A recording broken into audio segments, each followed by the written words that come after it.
Here in the United States, we are around election time. This is probably one of the most divisive as well as a lot heated conversations that are happening among Christians, especially happening among those who are not believers. Many believers are not coming out to vote.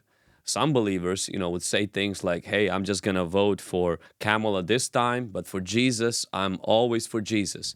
Others are pro diehard Trump fans and are willing to ignore a lot of other issues that he has and will not speak against them because Trump for them is the savior. He's going to save everything.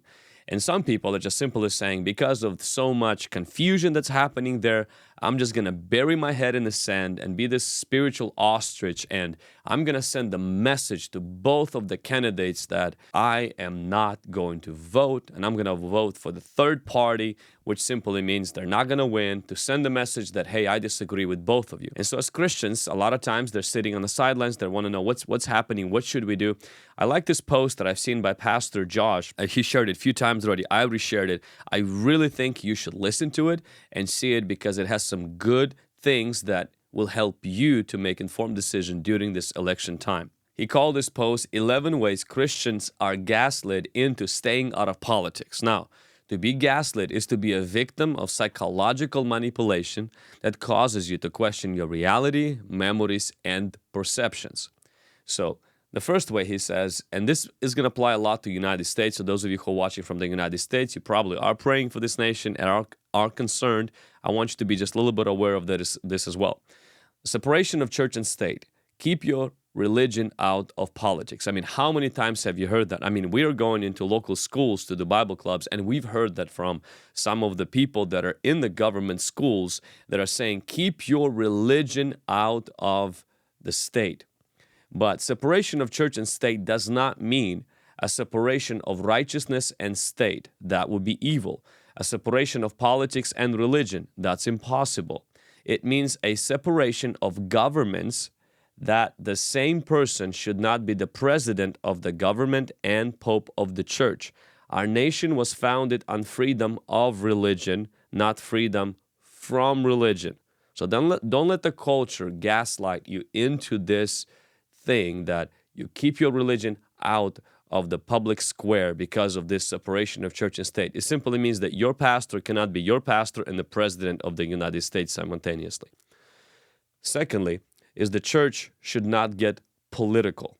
Our culture is taking moral issues, reframing them as political issues, and then accusing any pastor who addresses them of getting political. Come on, how many times we've heard that? Anytime you mention on abortion, anytime you mention on the alphabet community, anytime you mention about gender identity, you're just getting political, when the reality, these are moral issues. And Josh is rightly highlighting that. He says, in the words of Pastor Josh, another Pastor Josh, the church isn't getting more political, politics are getting more spiritual. When the government moved past things like building roads and issuing driver's licenses to things like redefining marriage, erasing gender, reframing abortion as reproductive rights, and indoctrinating kids into believing those things, the church didn't move. Politics did. Oh, that will preach. Third way is Christians shouldn't grasp for power. The vibe that pursuing positions of authority is wrong comes from critical theory that sees the world through an oppressed and oppressor lens, not Christian theology, which sees the world through sin and righteousness lens. Power is like money in the Bible. Having it is not moral or immoral. It's what you do with it that is moral or immoral. If godly people don't lead, godless people fill the void. So Christians should seek positions of power. As the Bible states, when the righteous are in authority, the people rejoice. But when the wicked rule, the people mourn. Proverbs 29:2. The fourth thing that he's presenting is you're trying to impose your morality on other people. Everyone in a democracy is voting their beliefs that others don't share. As others have pointed out, people often object to Christians advocating for abortion restrictions. You're imposing your morality on the mother. That's true. But when abortion is legalized, the mother is lethally imposing her morality on the baby. The question isn't whether someone's morality gets imposed on other people. The question is whose morality gets imposed. I love how he framed that. The fifth thing is that's Christian nationalism. And we see this a lot of times being thrown out. Anytime the Christians want to vote policies that are most consistent with scriptural preferences or scriptural principles, oh, you're just trying to make it a Christian nationalism. 99% of the time, Christian nationalism is a scare label whose subtext is, you can't advocate for your beliefs in the public square, but I can advocate for mine. As John Tyson has pointed out, voting and advocating for their beliefs is what everyone in democracy does. But Christians are increasingly the only group in the society who are shamed for doing so. If someone accuses you of being a Christian nationalist, usually respond, "Yep, I'm a Christian, and I love my nation." The sixth thing is you can't legislate morality. Morality is the only thing that gets legislated. Every law that ever existed legislates a moral. While it's true that laws cannot make people moral, Christians should want laws that restrain ungodly immorality. Martin Luther Jr. said once, "It may be true that the law cannot make a man love me, but it can stop him from lynching at me," and that's pretty important. The seventh thing is Jesus didn't focus on politics. There's no way to read about Daniel, Esther, Joseph, Moses, Nehemiah, and John the Baptist and think Christians should avoid politics. But Jesus said, "My kingdom is not of this world." Yes, but he also prayed that his kingdom would come on earth as it is in heaven. Mic drop. But Jesus said to give to Caesar what is Caesar's and to God what is God's. Yes, the Caesar bears the image of God, therefore the Caesar belongs to God. Finally, as Os Guinness pointed out, our civil context is different than Jesus's. We are not under Roman rule. We are citizens of a republic, and every citizen is responsible for the health and vitality of the republic. Number 8. We shouldn't be cultural war Christians. As Nathan pointed out, Europe exists because early Christians engaged in the cultural wars. Europe resisted Islamic invasion because medieval church engaged in the cultural wars. The American Revolution happened because Presbyterians engaged in the cultural wars. Chattel slavery was abolished and the civil rights movements happened because Christians like William Wilberforce and Martin Luther Jr. King engaged in the cultural wars. We should be more interested in the future of the church, but we should also provide a cultural future for our children in which they are not surrounded by perversion, indoctrination, godlessness, opposition, and lawlessness. That's it. Ninth way. The gospel is neither right or left.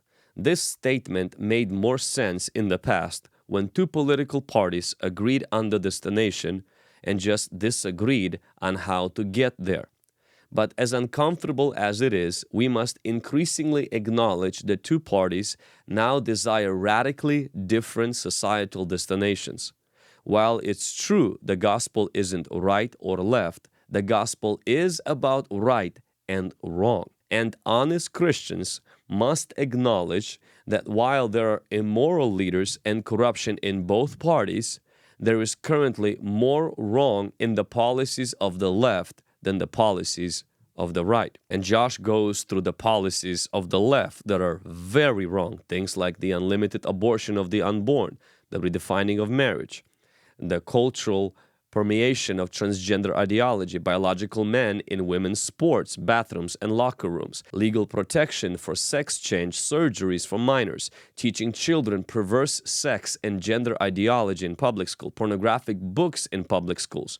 All of the above are the assaults on the bedrock of a functioning society, which are nuclear families. The legalization of drug use, globalism, reduction of support of Israel, virtually all threats to religious liberty currently come from the left. Virtually all threats to free speech currently come from the left. Virtually all threats to parents' rights currently come from the left. The 10th way that we're being gaslit is politics can't save anybody. From what? He says. While it is very true that politics cannot save anyone from hell, there will be people in hell who are very passionate about Judeo-Christian values. Politics can save a society from pulling hell into states, cities, and nations. 11th way, both candidates are ungodly. Of the lesser of two evils, choose neither. Because there have never been a sinless candidate or a perfect party, every election is a choice between two evils. A vote for someone is not condoning everything they've done. A vote is your power to pick the best available path forward. Christians are called to be the salt of the earth, Matthew 5:13. The purpose of the salt is to slow decay. When voting, a Christian shouldn't ask, is there a candidate that perfectly embodies my values? A Christian should ask, which candidate's policies are most likely to slow societal decay? Listen to that again.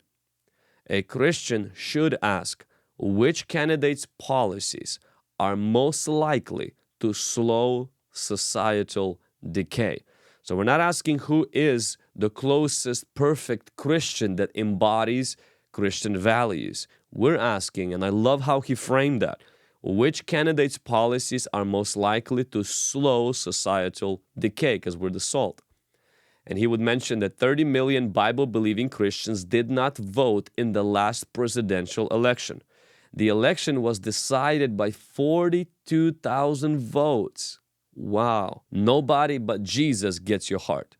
But don't get gaslit into not casting your vote. Now I'm going to show you just a short clip where Pastor Josh mentioned how 3 things your vote is not. And I believe this is going to be very important and helpful for some of you to get out of that kind of a mess that maybe some pastors or preachers put you under, where you shouldn't just vote, you should just kind of skip on this time and just send a message to the candidates because none of them fit really the biblical profile of what it means to be a godly leader. Right, number 1, a vote is not a Valentine. So Christians should never vote based on who's cool, cute, or funny, because when choosing a political leader in 1 Samuel, God said, don't look at his outward appearance. Man looks at that, but God looks at the heart. So we don't vote for somebody based on vibes, or he has the same skin color as me, or she'd be the first woman president, because a vote is not a Valentine. Number 2, a selection is not a sacrament. So a lot of Christians just end up not voting because they see flawed candidates like we have now, and they think that it's wrong for a Christian to vote for a sinful leader. But Jesus said, you are the salt of the earth. And salt is a preservative to slow decay. So when voting, a Christian isn't asking who's free from flaws. A Christian is asking whose policies are most likely to slow societal decay. Number 3, in the words of my friend, Pastor Ryan Visconti, a ballot box is not a mailbox for you to send a message. And a lot of well-meaning but naive Christians are frustrated with the current candidates, and they think, well, I'm just not going to vote, or I'm going to write in a third party to send a message. But the purpose of voting isn't to make a point, it's to make a difference. Don't waste your chance to make a difference trying to make a point that nobody is going to read. Guys, only Jesus gets your heart, but don't get confused about casting your vote. Mic drop right there. So I want to encourage you, if you're watching this right now, make sure that you engage with the freedom that you have today, and that is to cast your vote, to speak up for things that could help to slow a decay in your generation, for you, for your children, and your children's children. Secondly, we have to pray. Revival in the church will bleed into the reformation in the society. Thirdly, there are some of us who are actually called to go into the sphere of the government and be the light and salt in your generation, and you need to go there. You need to go there, be the Esther, be the Joseph, be the Daniel, be the those men and women who went in and who actually brought about transformation from God's kingdom into those realms. And finally, I'm going to repeat the same question that you've heard mentioned a few times already. Instead of asking, is there a candidate that perfectly embodies my values? You should ask, which candidate's policies are most likely to slow societal decay. Share with me your thoughts below on what you think about this process, and what do you think about these thoughts, these 11 ways that are we being gaslit not to participate in seeing a slowing down of the decay in our society.